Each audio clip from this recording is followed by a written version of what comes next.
നിങ്ങളെ ചോദ്യം ഇതാണ്, 24 സെൻറ്റിമീറ്റർ വശമുള്ളൊരു സമഭുജ ത്രികോണത്തിൻ്റെ ഉന്നതിയും ചുറ്റളവും കാൽക്കുലേറ്റ് ചെയ്യാനാണ്.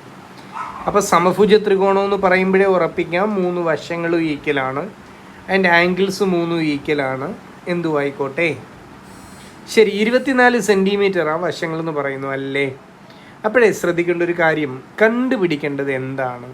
രണ്ട് റഫായിട്ട് ഞാനൊരു ഫിഗർ വരച്ച്, ഇതാണ് ആ സമഭുജ ത്രികോണമെങ്കിൽ ഈ മാർക്ക് ചെയ്ത ഹൈറ്റാണ് കാണേണ്ടത്. ക്ലിയർ ആണോ? ഇതാണ് ആ സമഭുജ ത്രികോണമെങ്കിൽ ഈ എച്ച് എന്ന് പറഞ്ഞ് ഈ പാരാമീറ്ററാണ് കാണേണ്ടത്.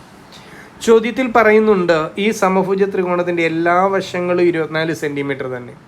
സമഭുജ ത്രികോണമല്ലേ, എല്ലാ വശവും ഈക്വൽ അല്ലേ ആകത്തുള്ളൂ. ഓക്കെയാണോ എൻ്റെ കുട്ടികളെ? എച്ച് കാണാനുള്ള ഒരു സമഭുജ ത്രികോണത്തിൻ്റെ ഉന്നതി ഹൈറ്റ് കാണാനുള്ള ഇക്വേഷൻ ഒന്ന് ഓർത്തിരിക്കുക. ഇക്വേഷൻ പഠിക്കാൻ എളുപ്പമാണ്. ആ സമഭുജ ത്രികോണത്തിൻ്റെ വശം തന്നിട്ടുണ്ടല്ലോ അല്ലേ, വശം 24 എന്ന് പറയുന്നുണ്ട്. വശത്തിൻ്റെ പകുതിയെ √3 കൊണ്ട് ഗുണിച്ചാൽ മതി.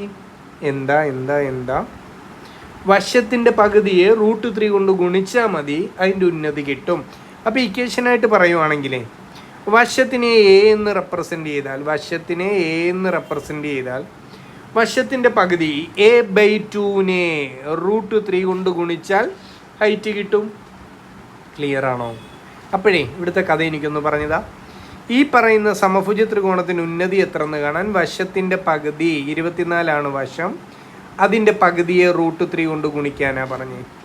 24ൻ്റെ പകുതി 12 12 ഗുണം √3 നമുക്ക് ഉറപ്പിക്കാം. ഈ പറയുന്ന സമഭുജ ത്രികോണത്തിൻ്റെ ഹൈറ്റ് ഉന്നതി എത്ര എന്ന് ചോദിച്ചാൽ 12 √3 സെൻറ്റിമീറ്ററാണ്. ക്ലിയർ ആവും എൻ്റെ കുട്ടികൾക്ക്? ഇനി ഞാൻ ചോദിക്കട്ടെ, അതിൻ്റെ ചുറ്റളവ് എന്ന് വെച്ചാൽ എന്താ? ചുറ്റിനുമുള്ള അളവാണ് അല്ലേ, എല്ലാ വശങ്ങളും കൂടെ കൂട്ടുന്നതല്ലേ. ഈ സമഭുജ ത്രികോണത്തിൻ്റെ ഈ വശവും എ ആണ്, ഇതും എ ആണ്, ഇതും എ ആണ്. ഇങ്ങനെ കൺസിഡർ ചെയ്താൽ ചുറ്റളവ് കാണാൻ ഈ എ എല്ലാം കൂടെ കൂട്ടി വെച്ചാൽ പോരെ. ഓക്കെ ആണോ എൻ്റെ കുട്ടികളെ?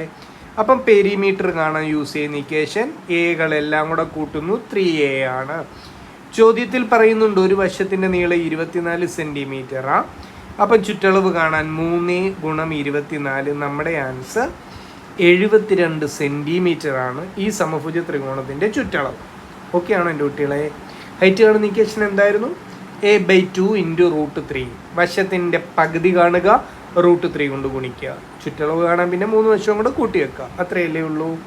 ഓക്കെയാണ്. ശരി, താങ്ക് യു.